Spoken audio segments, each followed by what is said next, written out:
This episode of Around the Layout is powered by Rapido Trains. Buying Rapido Trains will make you happy. Rapido's going back to the 90s for the return of the Mac. SD70 Macs in both HO and N scale in variations you've never seen before. Whether it's coal or racks, you need a 70 Mac. Check out all of the details at rapidotrains.com. Looking for that locomotive, freight car, structure, or detail part you just can't seem to find? Check out Spring Creek Model Trains. With a huge selection from today's top manufacturers, Spring Creek is a destination for model railroaders looking for what's next. Whether in Deschler, Nebraska, online at springcreekmodeltrains.com, or at train shows throughout the country, stop by and say wow. Are your out-of-the-box industries looking a little plain? Tully Models can help. With a wide variety of industrial and agricultural details and a bunch of new releases, Tully Models is sure to have the super details you need to bring your industries to the next level. Place your order today at tullymodels.com.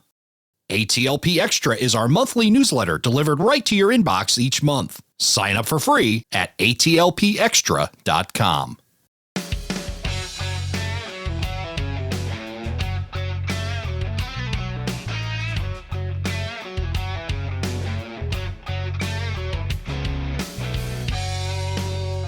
Hello, everybody, and welcome to Around the Layout, where model railroaders come to tell their story. My name is Ray Arnott. So glad you could join us.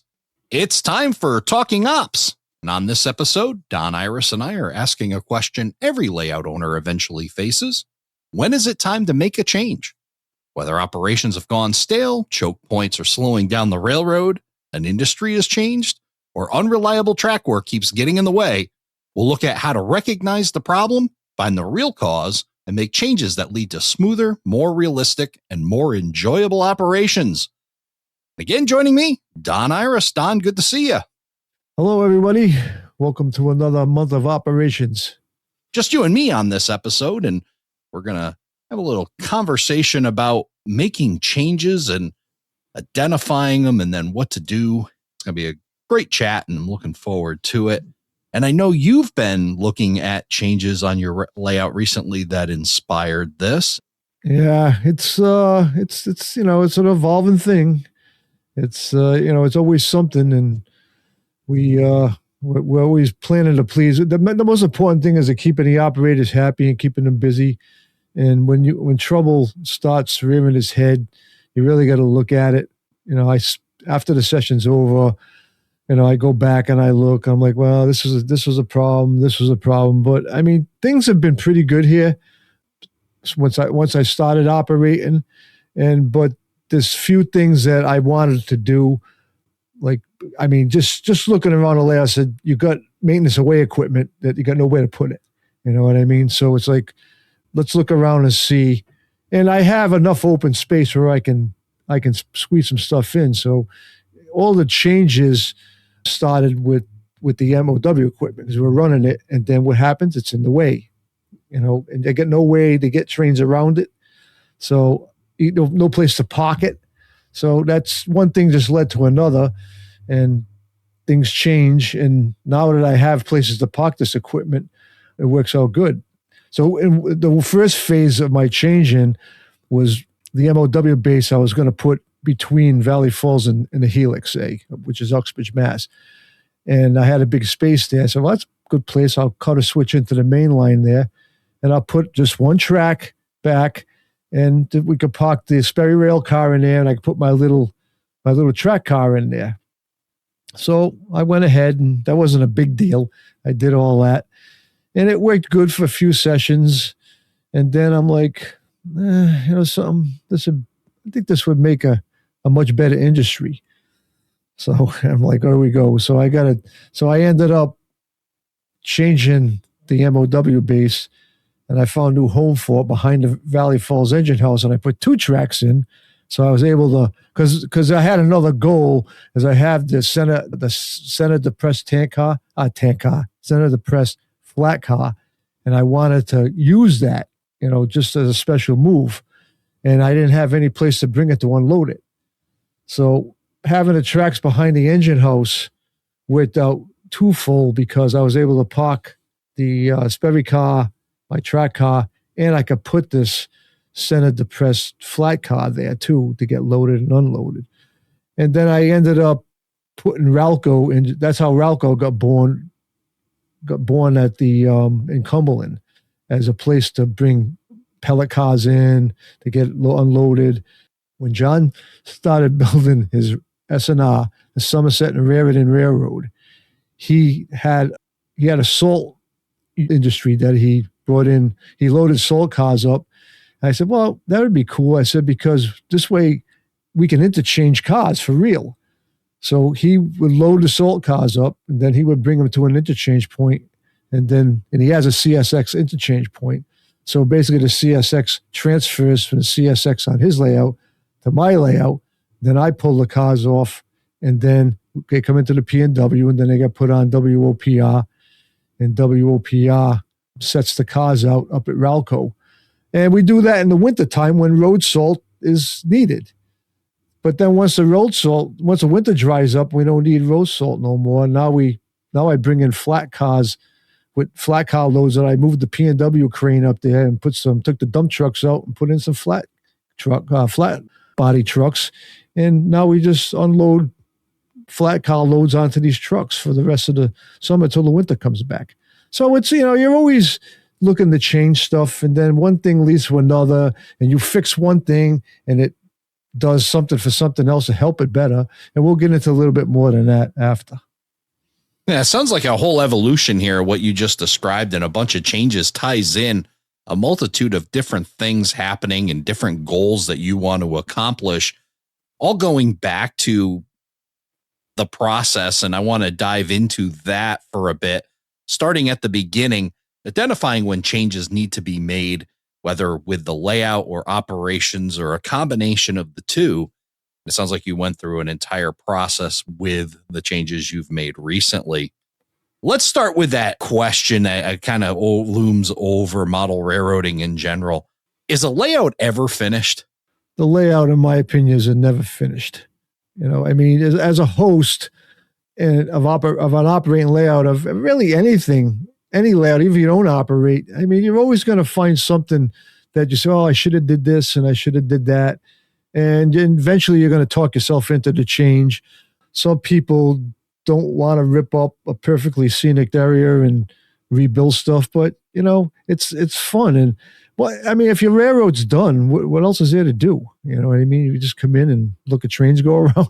It's half the fun of the hobby is doing modeling. That's what it's all about. Modeling scenic areas and changing things, with me, I'm proto freelance. So I can go either way. I model a prototype to P&W. I try to follow the industries and the operations as close as I can do it. But on the other side of me, I have the freelance thing, which allows me to do some other things that you wouldn't do if you were strictly a prototype modeler. I know another thing that helps inspire change or helps you identify the need or even the desire to change is new information.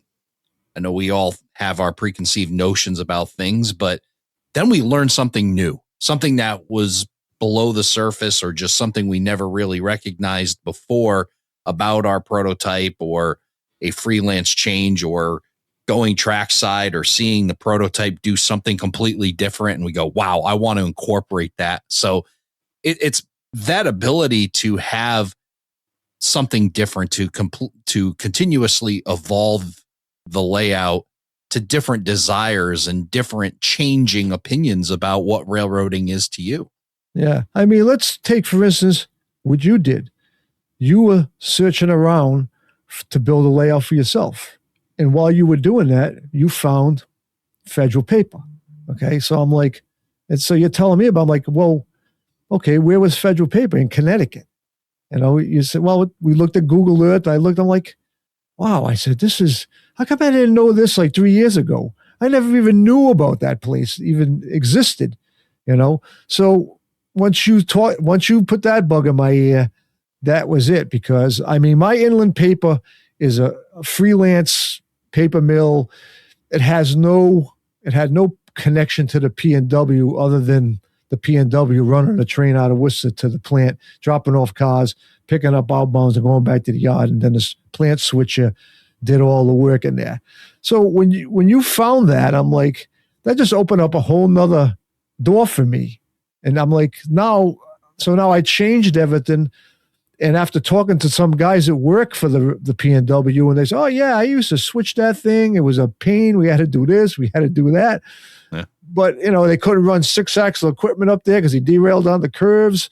It was all this inside information that we now have. And I'm like, so I changed it. I know I took inland paper's gone. Now it's federal paper. Now it's federal paper. And the SW2 switcher, they used to switch it in its box.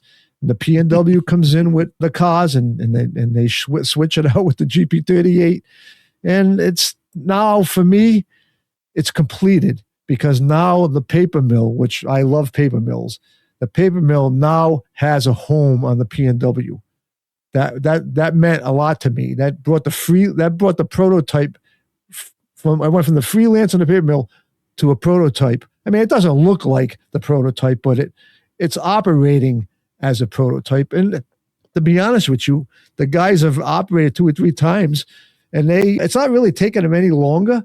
It's fun because now we're coming in with 6 or 7 cars, where before the cars were just sitting there waiting for them on a siding, and now they brought them in. So now it's a whole nother switching thing. Now the yard guys, they don't block the car.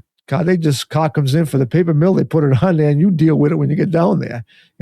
So, but it's fun because it changed it, because the other thing too is that as a host, and when you operate like we operate, you can see when things start going too easy. And guys are getting too used to what they're doing. And it's like, it starts to get old shoe to me. I'm like, okay, they still enjoy doing what they're doing because they don't do the same thing all the time. But one little change you make in something just changes the whole job, and that's what I do. So the guys come in here, like the first thing out of them was, okay, what did you change?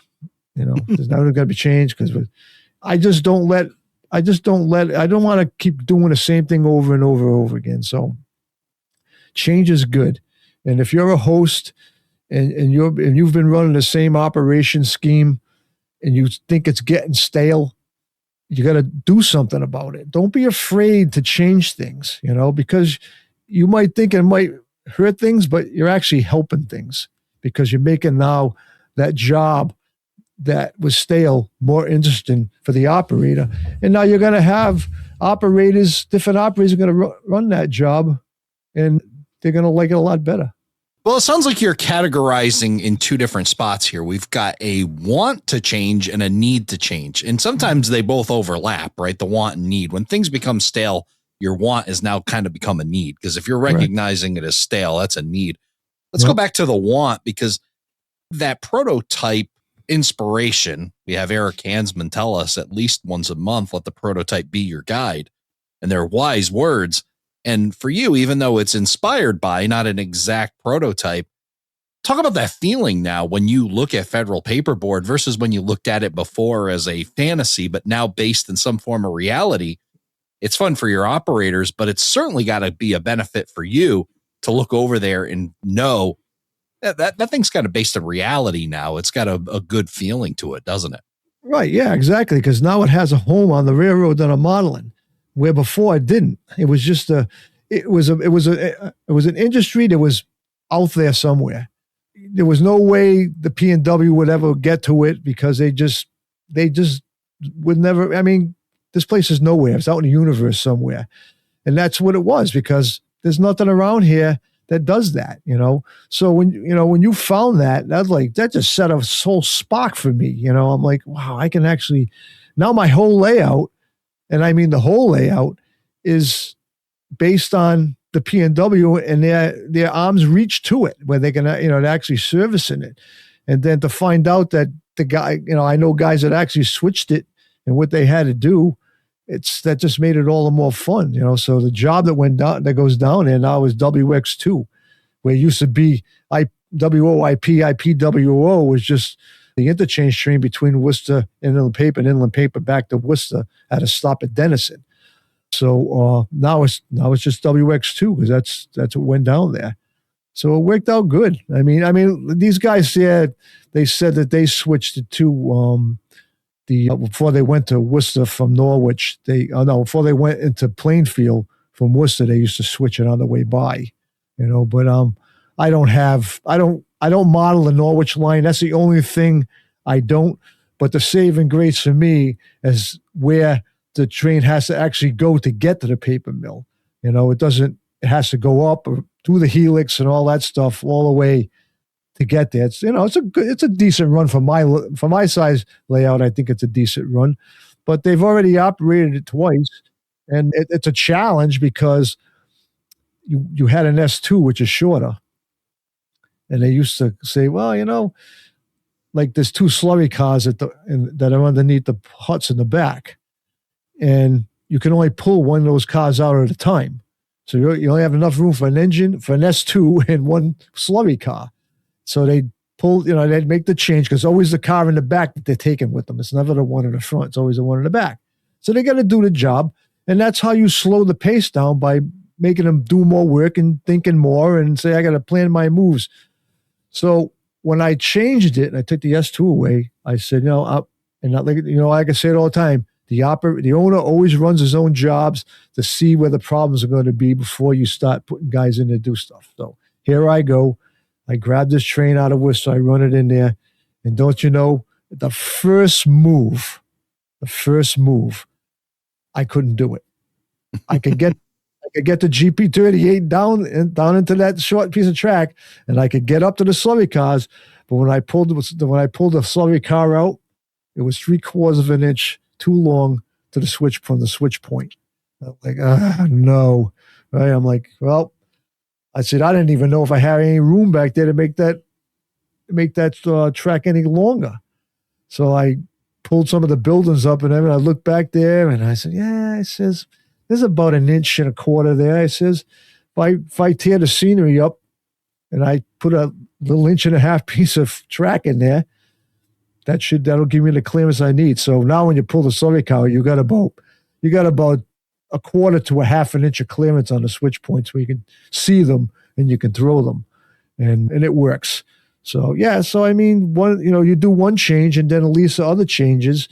And if I didn't do that and we had an op session and I said, okay, this is your job, WX2, you got to go down and switch that, we'd have been in trouble right off the get-go because they wouldn't have been able to switch the slurry cars. They could have done everything else. But that's why I always say that the owner should always run his jobs 2 or 3 times and make sure that's what you really want to do.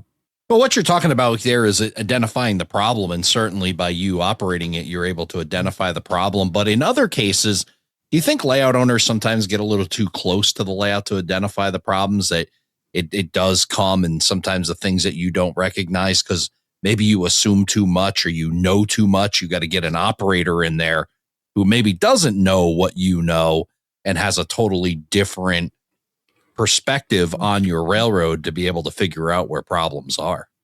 Well, yeah, I mean, yes and no. I mean, I would think that a host that wants successful sessions, or even a guy that doesn't host op sessions that, does his own op sessions by himself, you gotta fix problems. If you see something that's not going to work, why would you just keep doing the same job and it's not going to work? You know what I mean? Whether it be a bad switch or bad track work, or, ballast is too high and cars derail in the same spot all the time. You always got to fix that stuff. And I really couldn't think why an owner would not want to take care of stuff like that. Oh, that's not what I'm saying. What I'm saying is there times where operators with a totally different perspective can pick up on problems that you didn't even realize existed?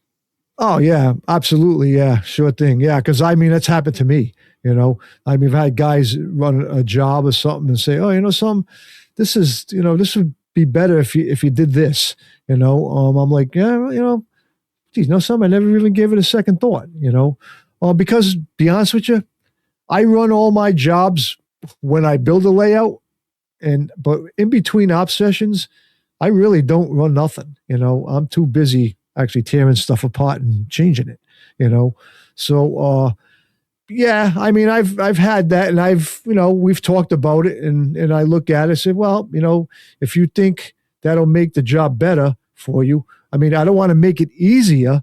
If it's a thing where, well, it'll be easier and I can do it faster, well, see, that's where the red flag goes up for me, because I purposely put these little pinch points in to make the session last. The layout's only 20 by 12. I mean, in this 20 by 12 room, there's a lot going on. But I don't want to make it where you're going to be done in, I want to try to make each job be at least a half an hour, 3/4 of an hour, because most of the guys can do 2 or 3 jobs, But if it's something that will fix a problem or make it something better, maybe not simpler, but better, yes, I will entertain those ideas. Let's talk the difference between a glitch and a problem.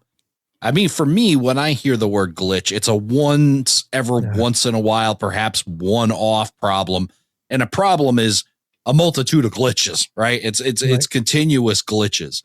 And sometimes I think, at least, and I'd love to hear your opinion on this, of course, that a glitch may not happen again, and you got to give it a second chance, where problems need to be resolved. But let's talk about those glitches and reacting the right way to them and making sure that it's just a glitch. Right. So, it's happened here. We've had our times where we've had glitches. I kind of, in the beginning, when I first started operating, the glitches used to make me sweat. But with all the experience I've had over the years, I don't even bother with it anymore. I don't care. It's just, I worry about that stuff after the fact. But some of the glitches are like say a car going through a switch and it derails. All right. Well, that car has ran through that switch 50 times, and all of a sudden tonight it decided to derail. That's the glitch. All right. Because most of the time, if you have a car that derails on a certain switch, and it will do it 2 or 3 times, if you just take that car and pick it up and turn it around and put it the other way, you'd be surprised how that goes away. Why maybe the truck isn't tracking right for some reason. I had that just happen the other night too. I had a car that I ran back. It was a hopper car, actually. I was running back at the yard by myself when I was testing my new stuff. And I went through there 3 times and the car derailed in the same spot. So on the 4th time, I got down there and I looked at it, and I'm like, it just, that truck hits that switch and it just comes right off.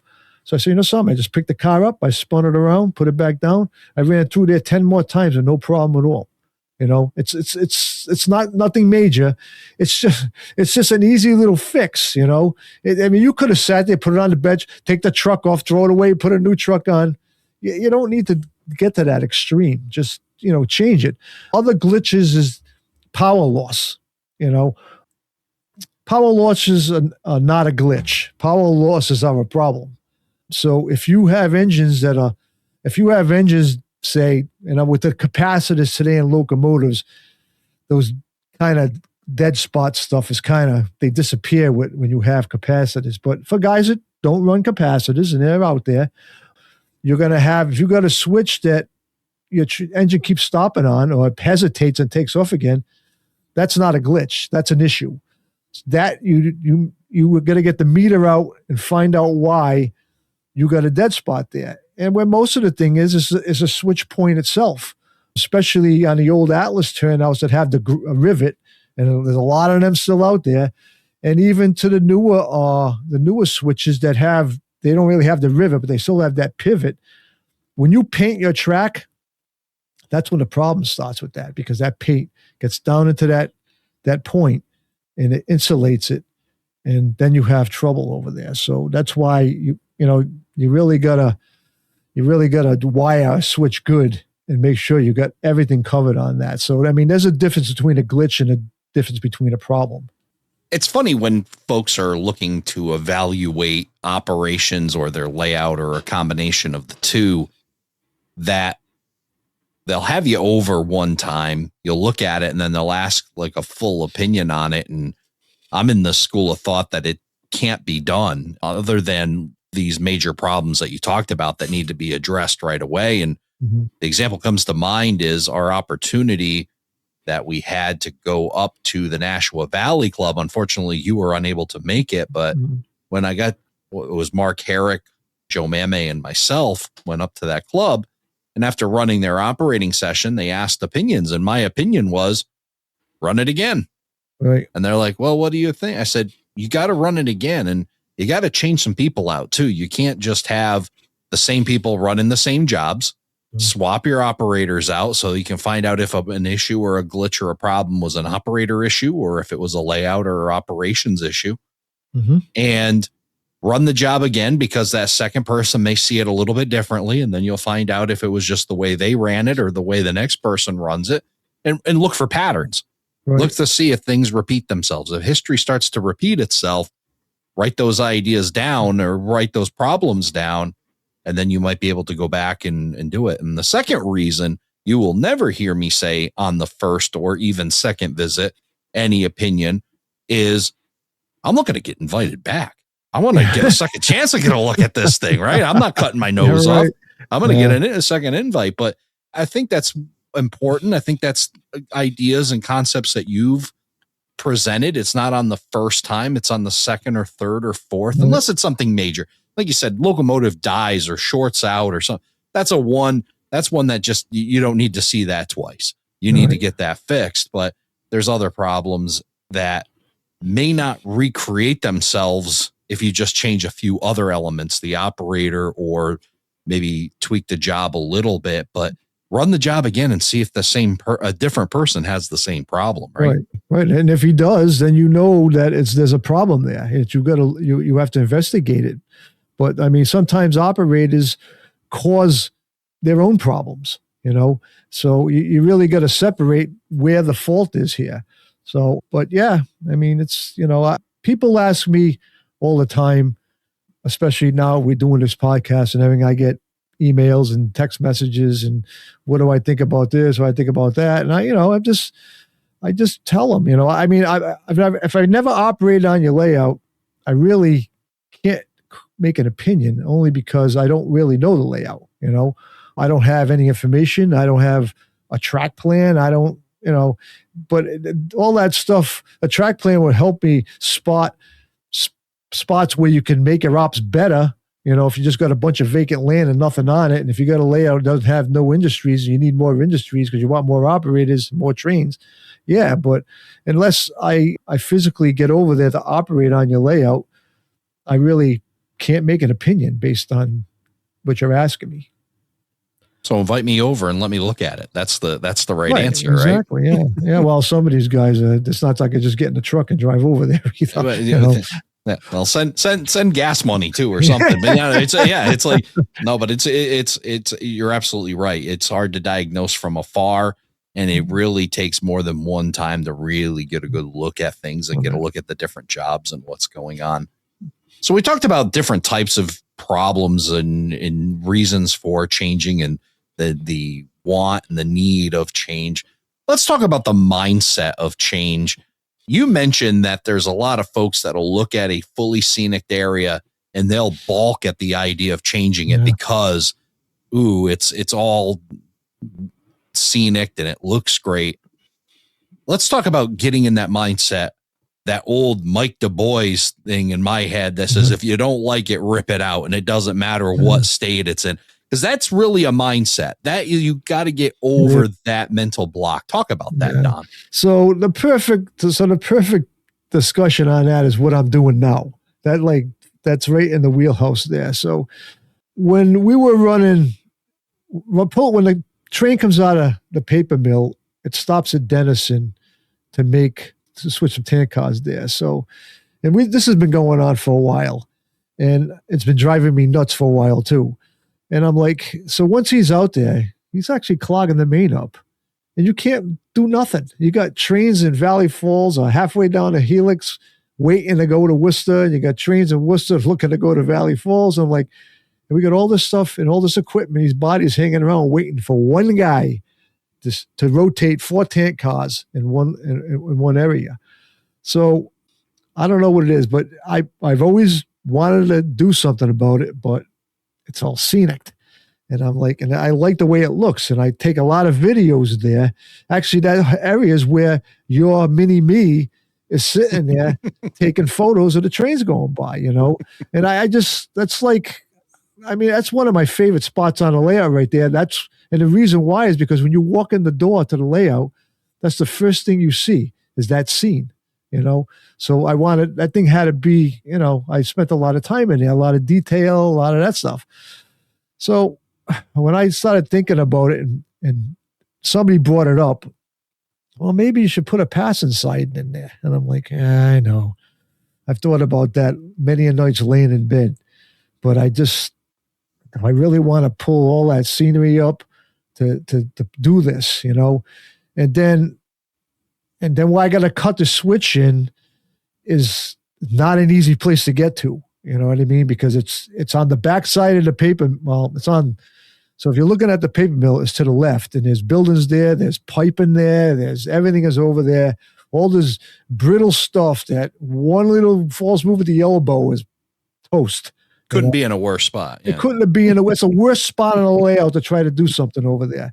So I'm like, it took me 6 months to talk myself into doing that, right? Because I didn't want to rip the scenery up, and I did not want to have to deal with working over that paper mill like that.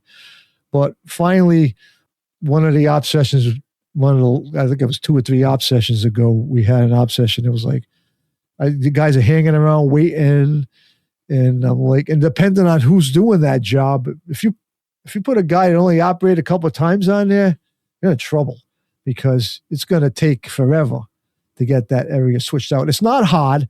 It's a switch off the main line. It goes into 2 tracks. It goes into a gated area, and there's 4 tank cars in there.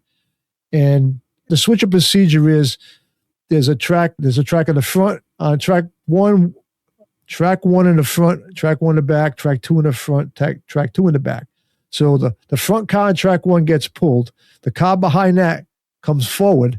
The car on track 2 in the back goes behind track 1 in the back. And then the car in the front of track 2 gets pushed to the back, and the new car goes on track 2 in the front. And I probably lost everybody by now doing that. But it's a shuffle to take time, it's a shuffle. Isn't it? So it's a pickup. It's 3 respots and a spot. That's what it is. And for somebody that had never done that before, it's not easy. You know what I mean? Because they're all black tank cars. Once in a while, I'll throw a white one in. But when you got 4 black tank cars, it's like, which one did I move? Now you're looking at numbers. Now you're looking at the switch list to match your numbers up and everything. If you had 4 different color tank cars, in your head, you say, well, this was there, this is going, blah, blah, blah, and I'm all done, right? But because they're 4 black tank cars, that psychs you out. And now you got to look at the numbers and look at the paperwork and all that stuff. So anyway, with that said, I'm like, we got to do something about this. I can't deal with this anymore. So we operated this week. Luckily, John Farrington operated last week, so I'm like, thank God, I don't have to do this in like 4 days. I got time because I hate the stop ops. I don't like to stop it because these guys look forward to it every week, and to call them up, I can see the long faces from my cell phone. You know what I mean? When I not going to do nothing. So John, luckily, he was available, so we operated over there, and that was good. So it gave me a lot of time. So the first thing I did was I got a hold of Jeff Otto, and I'm like, Jeff, I need a turnout. I mean, I went through all the manufacturers' turnouts. I printed out all their radius switches and everything. I could not, because it comes out of Worcester Yard, and it's a very slight 30-degree bend, coming out of there, and then it's just a constant 30-degree bend all the way out of there that comes out to Denison. And I needed a curved turnout that had a 30-inch, this is what the problem was, a 30-inch inside would, so the switch is a right-hand turnout, but the 30-inch radius has to be on the inside, and then the outside can be whatever the radius can be. And of course, it's going to be bigger than the inside, but it was more important Then when I laid that switch on top of that track, all I had to do was make marks, cut the rails on both sides, and that switch is going to fit right in there with the exact radius that I'm taking out of there. So after probably, and Jeff worked hard. I'm telling you, he really did a great job. He just kept changing it and changing and changing, tweaking it until that switch fit right in there like a glove. I mean, like a glove. It was perfect.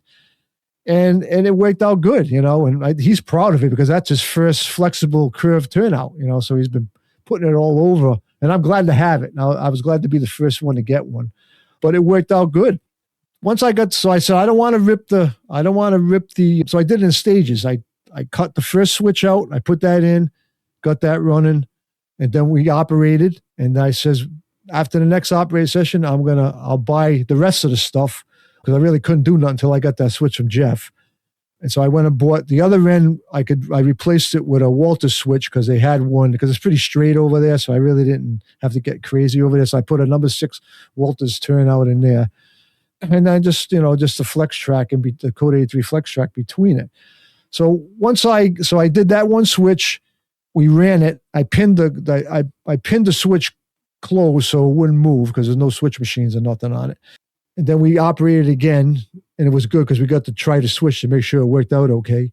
And it did. I didn't have any problems with it. And so once that op session was over, the next day, I came out here and I cut the second switch on the south end of Denison, got that all in. And I'm like, okay, here we go. This is the part I didn't want to do. And I started sawing up the scenery. Thank God I did it all in styrofoam. Pink styrofoam, thank God. It made it so much easier. So I basically just made a cut on both ends, and I took it right back to the back of the fascia because the fascia sticks up over there. And I just cleaned the whole area out. And if you go on my Facebook page, you could see basically the entire construction of that thing. And I laid the second track in there, and we did all the wiring. I did the block detectors. We reprogrammed the panel and everything for the new detectors. I used the Smale switch machines now. I don't use the green tortoises anymore, because for the extra money, by the time you buy a tortoise and then go out and buy the accessory decoders for them to run them, you might as well just buy the Smale. It works out a lot better that way. So they were easy to put in. So I installed those, but then programmed, and then we operated again this past week on all that. When we ran it, and the new dispatcher that was dispatcher from Orlando today, Mike O'Neill, he did a good job for his first time, and he definitely pounded that whole area there. We had our first meet, and it worked out great. So this was a problem for years for me, because I've been operating 5 years on this layout now, and it's been a problem for 5 years over there. Now, last night, I did the work, and the problem's gone, solved. We didn't have to hold up any trains. Every time we wanted to get a train out of Worcester, out of Valley Falls down to Worcester, we just call up the switching job, say, look, get into clear. You get into clear, here comes the train right by him. It didn't stop the operation or nothing. It was perfect. So stuff like that, even though you really don't want to tear up your scenery, you can put the scenery back. It's like, once you're done, it's going to look different, which is not bad. Sometimes a change of scenery looks good too. When you stare out your back door, you don't always stare straight ahead. Sometimes you look to the left or to the right to see something different. So now when I'm done with it, it's going to look totally different than it looked before, So this is where change was a must. I couldn't deal with the operation the way it was because it was messing everything up. And the only way to fix it was to rectify the problem, and I did it, and I'm happy, and so was everybody else, because nobody had to hang around waiting. Again, going back to what we've talked about before, this wasn't a problem that you noticed by yourself. You had to put some warm bodies in that room and run the railroad a multitude of times to note this problem. And then to my point earlier, what the heck took you so long? You knew this thing was a problem. Yeah, and you hesitated, and you waited, and you waited, and you waited. So talk about what made you stall. Was it exactly that? Just ripping up the scenery? Was it not having the right materials? Was it a combination of all of those things that didn't make you lead? What was your had enough moment in all of this? The had enough moment was the very last op session we had before I ripped it apart.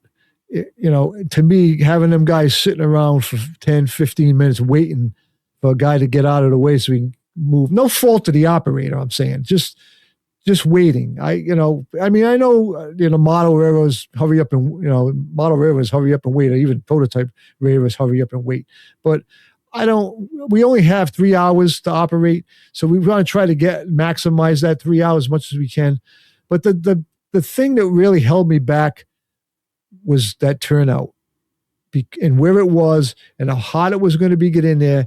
And I'm going to be 69 years old, and my body does not want to twist around like it used to twist around when I was a kid. You know what I mean? When I do stuff like that and I have to crawl under the layout to fix something, I have aches and pains for a week after that, because my body's not, I'm retired. I'm not physically working every day. I mean, I'm active, but not as active as I was when I was working, and your body gets, it gets tight and it doesn't want to move anymore. So that was really the thing that held me up. And the other thing was finding a turnout that was actually going to fit in that spot. That was the big thing. And this whole thing was delayed. I had to wait because once he got the design right and multiple printing out papers and cutting these switch turnout templates out and lining everything up, taking pictures. And I tell you, he spent some serious time with me doing this, and I appreciate his effort, and it shows because, I got a great turnout, and it looks beautiful and it operates good, but I had to install it. You know what I mean? And I had it on my desk for probably another 3 weeks before I actually got the courage to start it. Because my father was saying, well, so why don't you have John come over? He can help you put it in and all that stuff. And I'm like, that's all well and good to get help, but there's not enough room for one guy to get in there. Never mind 2 guys to get in there. You know what I mean? There's just no room because on one side where the desk is, you literally got to crawl up into the layout to get in there. And my layout's only 14. I have 14 inches of space, and I got long arms, and I just can't get myself in there. So the best way for me to do it was on the other side. So I took one of the buildings off the layout that I can get off, and I kind of very, very dingily worked that area. And it took me a few days to get that switch in there where I was happy with it. You're cutting a switch in to a section. So you cut a section of track out and you're trying to cut a switch in involving rail joiners and all that stuff. And, you think, it's going to be easy, but it's not easy. And trust me, it's not easy. So what you're saying is you need a well-orchestrated plan. You need the right equipment to do it. You need the right product to do it. Yep. And you need a good bottle of ibuprofen to finish off the job. Yeah, absolutely. A few bottles maybe. I tell you, I was hurting after I put that turnout in there. I kind of gave it a couple of day break because I was just hurting. I couldn't even move. My freaking bent muscles, and I pulled a muscle in my back. And then when I was trying to breathe, I was like, oh my God, I can't move. How am I going to get in there and do this?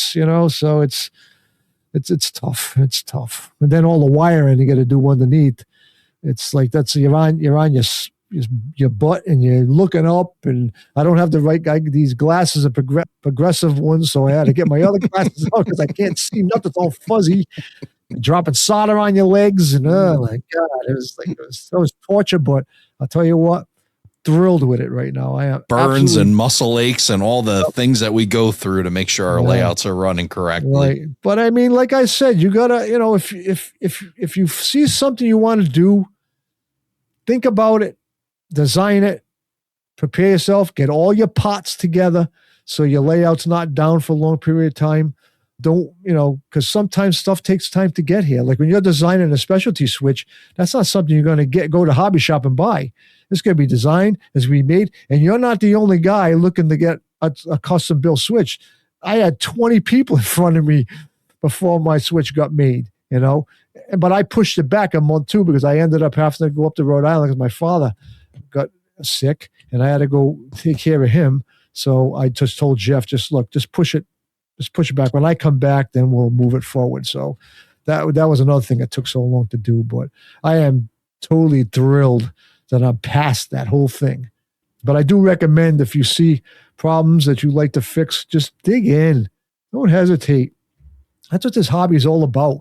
You know, the railroad's never done. You're always going to do stuff. I do it all the time. I'm the king of changing stuff.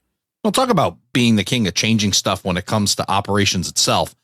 We got the layout situated about where it needs to be, but you mentioned your layout's 20 by 12. I wouldn't call it a small layout. I wouldn't call it a huge layout. I call it maybe middle of the medium size layout, right? So you have what I think you said 4 operators, correct? I'm up to 5 and I've had 6. Okay. So 5, I like to push the envelope. So 5 or 6 operators, and you're operating on a pretty regular basis. Guys are going to go through the jobs on a pretty decent rotation. Talk about keeping operations fresh or throwing in something different. How have you been able to do that with your operations? Throw a little bit of a curveball at an operator or give them something different to look at from time to time. Right. So what I try to do is when the operators get here, and, you know, pretty much my operators are the same guys all the time. I may have some new guys put in. During the winter, I got different guys than I do in the summertime. But I look around. I mean, I operate too, but I look around when guys are operating, and I can tell when things are starting to get too easy for them. I'm like, okay, I got to do something to switch that. So when they're gone, I will try to find some stuff to make changes to it. Like, say, PR3, for instance. So PR3 goes down to Port of Providence, and they go to a place called Lehigh that has it's a cement place, limestone, stuff like that. So what I do is with the stone train, we're just moving ballast cars back and forth from Valley Falls, between Worcester and Valley Falls and the CSX. They really don't have no purpose. It's just a train to run. So what I started doing, I said, you know something? If I change some of them loads and put different loads in them when they pull out of Tilcon, now when they go into Worcester, now that Worcester Yard Master's got a job to do, he's got to separate all these loads of all these different trains and where they're going, because we're not just going to bring a loaded ballast train to Valley Falls anymore. We're going to put these cars on the interchange train and different trains, and they're going to be where they got to go. And then they get up to Valley Falls, and now the guy comes in, he goes, "What's this car? I've never seen this car before." I'm like, well, it's on the switch list. You're going to switch that. Now you got something different to do. You're not doing the same thing you do all the time. Now you got that. Now you got to figure it out. And they do that. So it's, even with, like I said, getting back to when you make a change. So this falls in the same category. So that change I made, putting that track in, opened up another change too, that we had a problem with the operators too. A guy, when you started, you had a guy in Worcester, you had a guy at the paper mill. All right. And they were, they were fine. They had their space there. They were good.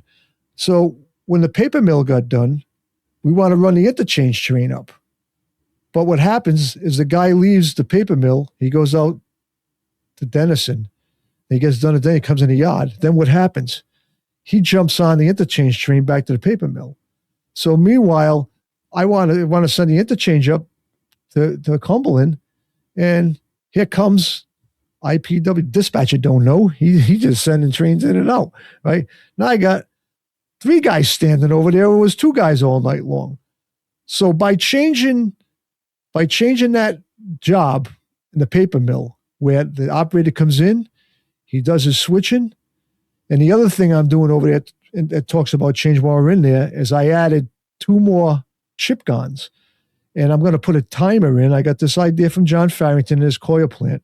We're going to put a timer there, and when you spot the gun in the shed, you hit the button, and then the timer is going to start timing down. And you go about your business switching cars, and when the timer goes off, you got to come back out, and you got to go in the yard, and you got to get another full gun, and you got to come and swap that gun out again. So not only are you going to switch that gun out once, you're going to do it twice during the whole session. You know what I mean? That throws a wrench in everything because now the job isn't what they used to do. It's now I got to stop what I'm doing because you got to stop when that's ready. You got to go. There's no waiting because the paper maker process doesn't start with empty cars of chips. They need a continuous flow of chips going all the time. You know, it's an evolving thing. It's a 24-hour-a-day operation. So you got to go in there and you got to rearrange everything to get over there to get a car and then go through the whole. Because I don't make it easy because the storage car track is right on the end of the layout and they got to jump over like 3 tracks to get to it.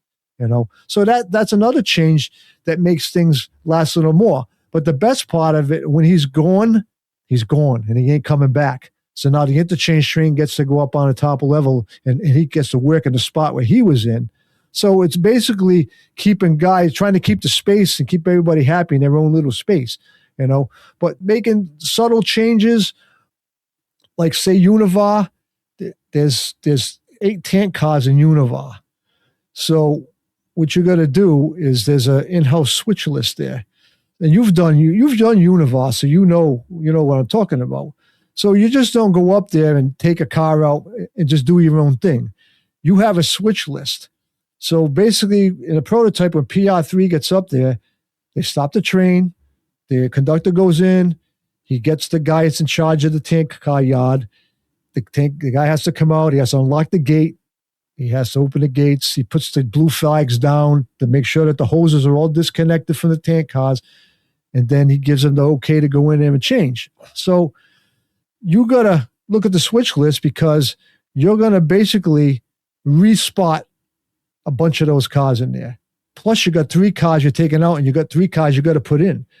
So you have to do that. So what I've been doing is they come in with 3 cars. So I've been taking out. So on the back, there's 2 chemical cars. The one closest to the wall is the one that's empty. The one next to it is a loaded car. That car has to go to where the empty was. And then the new car that comes in, the short one, gets parked over there. All right. They take out the ammonia car has to go, and that has to get switched out every op session. That gets switched out. And then you switch out one of the chemical cars. There's all kind of stuff up there. So you basically pull those. And then what you would do is you would just basically respot everything in a rotation. All right. And it works good for a while and it keeps guys busy. Then all of a sudden I start noticing getting done. Bang, bang, bang, bang. I'm like, okay, we're not doing with this no more. So now when I do the switch this over, now I stagger the moves all around over there. It's because when they have the mentality when they get up there that, okay, I'm going to pull this, and this. I got to put that over there. I got to shuffle these cars around and I'm done. Yeah, well, that's a good point. Don't put things on repeat. Make it different every time. Exactly, Make it industry. Oh, wait a minute. They didn't get that box car unloaded this time, or they didn't get that chemical car unloaded this time. Whatever, the guy called out sick and they didn't unload it, or whatever the excuse or story is. Yeah, add human element to it will definitely do that, or just making those changes. Right. You mentioned something earlier, and I got to make this point and ask you this question because it's just inevitable. And of course, you seemingly have found a way to fix it, whether it was intentional or not. Yep. But why is it no matter what layout and what operating scheme, there's always that one point where everybody just ends up in the one dang spot, shoulder to shoulder? There's always that one time, it seems, where no matter, even if it was intended, there's that one spot. And I'm thinking back to our good friend, the late Tony Donatelli, where no matter what he changed, it just all of a sudden, everybody was standing shoulder to shoulder again in the same spot. You're it's right. like, how do you avoid that? Yeah, so that's a good point. I think that happens a lot. It's most layouts. I know our friend Mark Herrick, he's had that same problem over there. I've had it over here. It was funny at Tony's because we used to try, when I was dispatching, I used to try with all my might not to put jobs in there, keep them together. Then all of a sudden, actually, I was in there one night amongst all them guys and I hollered out, "Hey, Tony, yeah, why don't you come over here too? You're the only one not in this hole over here." Yeah, it was a group meeting right over in that one. Right. I'm trying to remember what the area was called. That's oh God. It's been way too long. I miss that layout. Oh boy. Actually, I was looking. I ran into photos and stuff. Actually, I was doing some work on my Facebook page, and I ran across his page, and I started going reminiscing through all his photos and everything. We had a lot of fun over there. Tony was a great guy. I really miss him, you know. But anyway, yeah, it happens. It happens at mocks, and even when I dispatch mocks, I try not to get too many people. And Mock's been doing stuff now to try to eliminate some of that with his, getting rid of some jobs and moving some stuff around. I would say, personally, there's no fun when you have 5 or 6 guys working in the same hole. My old layout, way back when, I had that problem. I don't know, when I designed it, I really didn't design it the way I really wanted it. So we were operating, and in the center of the peninsula, I went in there one night, and I swear to God, every operator I had was in there. Even though most of them didn't need to be in there, they were still in there, because when guys are not doing nothing, they start roaming around talking, I chased them away from the dispatcher because he wasn't paying attention to what he was doing because they're too busy talking to him, so they went to bother somebody else. So I walked in there one night. I'm like, oh my God, like 7 guys standing in the middle. I'm like, I can't do this no more. So after everybody left, I sent an email. The next day I said, we're shut down for 6 months. And my father come over, and we totally ripped that peninsula right down to the ground. It was rebuilt it all over again. So it was all said and done with, and I designed it the way I wanted it to be designed, I don't know why. I just such a hurry to operate that I just wasn't even thinking about all that. Plus, we only had a few operators back then too, and then it grows and it grows and it grows. We went from like 5 to 15 operators in like 3 or 4 years. Yeah. It's insane. But now, so we went so normally you would have like 4 guys in there, which was tight. And we only ended up with 2 guys in there, which was temporarily, because normally there was only 1 guy in there for the whole night. You know what I mean? So that was like, that thing, plus the IO spaces are a lot bigger, and you can get 3 guys or 4 guys in there moving around. You got trains in and out of them yards. You got a guy working a local there. So it worked out really well. But over here, when I designed this layout, I looked for that stuff. So I'm like, okay, I'm going to build this layout.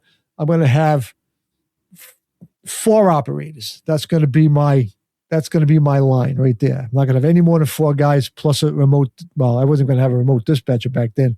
We could thank our friend Mark. Yeah, how's that all working out for you? Yeah. Mark, good guy. He does to me what I do to him. So I mean, right back at you. So I designed a layout. Joe Mammy was doing the CAD work for me and everything.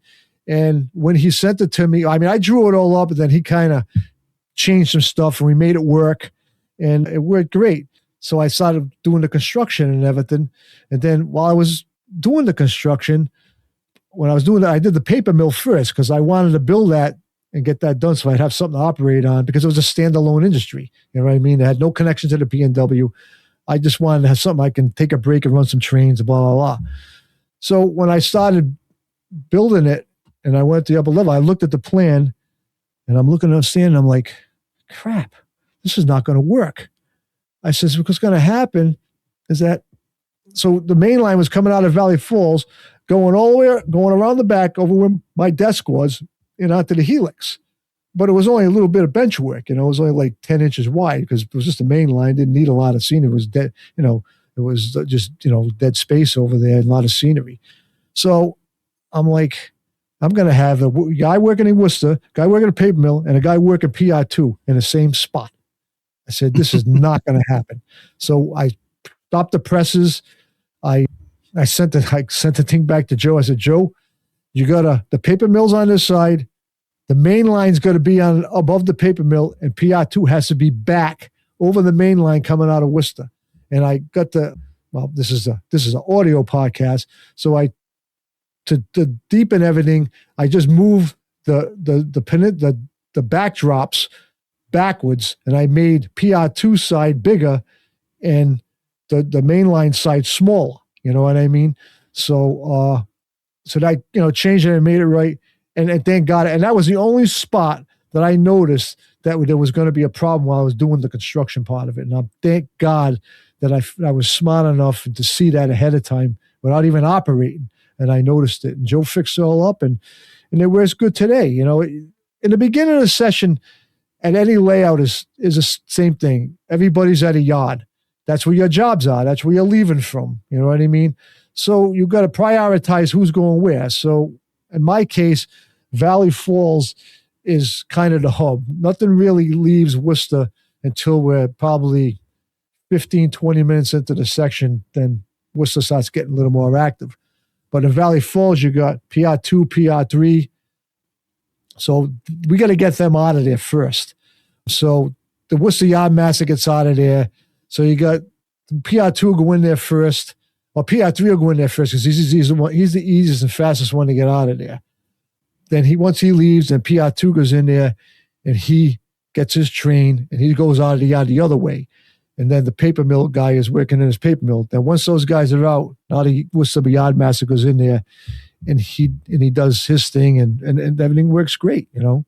So that's how I got around too many guys being it. But once the op session starts, everybody thins out and they all go crawling into their corner, and then things are quiet and you can't hear a pin. You can hear a pin drop in here because everybody's so focused on what they're doing. The only time you hear anything is when the radio cracks. If the dispatch is called, or somebody's calling dispatch. Other than that, for the first hour and 15 minutes, there's really silence. And it's still silent because I've dispatched your railroad and your operators don't like to respond to radio. So it's still quiet anyway, but that's a whole other podcast. Yeah, we're still working on that. what you've covered is a lot of things here, Don, when you talk about the P&W and the changes that you've made before and even during the operations of your layout, whether it be changes to the layout or changes to the operations to keep things fresh, to make improvements, to make it more enjoyable for yourself, make it more enjoyable for your operators. And I think that's all the key part of this, isn't it? It's always enhancing the experience, whether it be, again, for the operator or for the layout owner, or hopefully both. Yeah. Or it's you guys like you that you did something that for yourself and you were talking to me about it. And I'm like, hey, wait a minute, you know, so what is this with federal paper? You know, this is this. So your research helped me, you know what I mean? Make my layout more prototypical to the real P&W, you know what I mean? And I actually appreciate you doing that, because I mean, if not, we'd still be doing it the same old way. But yeah, I mean, my suggestion always is, if you see something that's troublesome, you know, if it involves taking up some scenery and you can make it better and you know, and it gives you avenues, do it. You know what I mean? I mean, I've done a bunch of other things here with the coal train too. We used to run the coal train up towards the end of the session. Now we run the coal train up in the middle of the session. PR3 has to go to Port-au-Prince. They pick up the coal cars. They bring the coal cars back to Valley Falls. And the interchange is made in Valley Falls instead of down to Port-au-Prince. And the other thing that happened after that, and I didn't even notice it, is that PR3 was always looking over the top of the coal cars to switch. You did that job. So remember, the coal cars are sitting on the outside, and you got to look over the coal cars. The coal cars are gone. They're down in the Valley Falls. Coal cars don't come back until PR3 goes back to the yard with their outbounds. Then they grab the coal cars and they do the whole job, and they put them back, and then they're gone. They're done. So one thing fixed two things, you know, and operations wise, and it's so much more of a pleasure to switch that job that you can just stand there and look, you know, especially if you got guys that are not really tall, you know, that you know, they can see up there, but to look over these cars to find the derail and all that stuff, which is hiding behind the coal cars, you know, it just helps them, you know. So don't be afraid. Just don't be afraid to make changes. You'll appreciate doing it. Scenery can be fixed. It's not something that's going to be going forever. The scenery companies want you to do this stuff because they want you to buy more of their product. There you go. Exactly. And what I think the other portion of this is having the right mentality, not only with your change, but with the process as well. Have fun with the whole thing. It's fun, right? We're supposed to be having fun with this whole thing. And if you're an operator at somebody's layout and they're going through these growing pains or quirks or anything, laugh and have fun and enjoy it. Work with them, because it's all about having fun. And sometimes I think those human elements of either operations not going as planned or a little quirk or a mess up actually makes it a little bit more fun, because now you got something else going on. It's that enjoyment of something unpredictable going on. Yep. No, absolutely.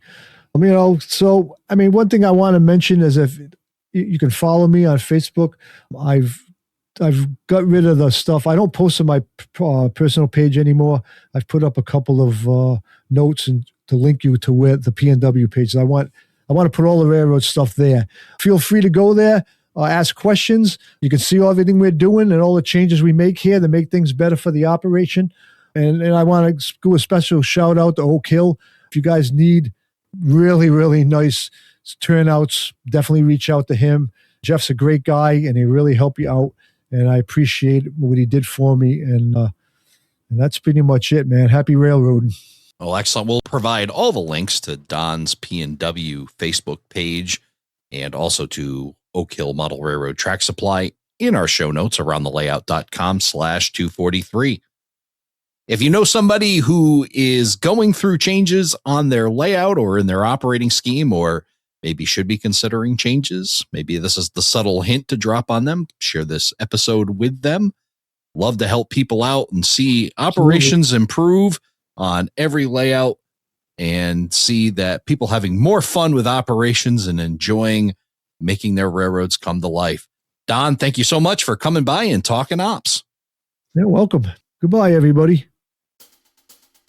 Thank you for joining us for this episode of Around the Layout. Learn more about today's episode, check out past shows, and much more on our website, aroundthelayout.com. Show your support by becoming an operating crew member at aroundthelayout.com/crew. Follow us on social media, aroundthelayout.com/social.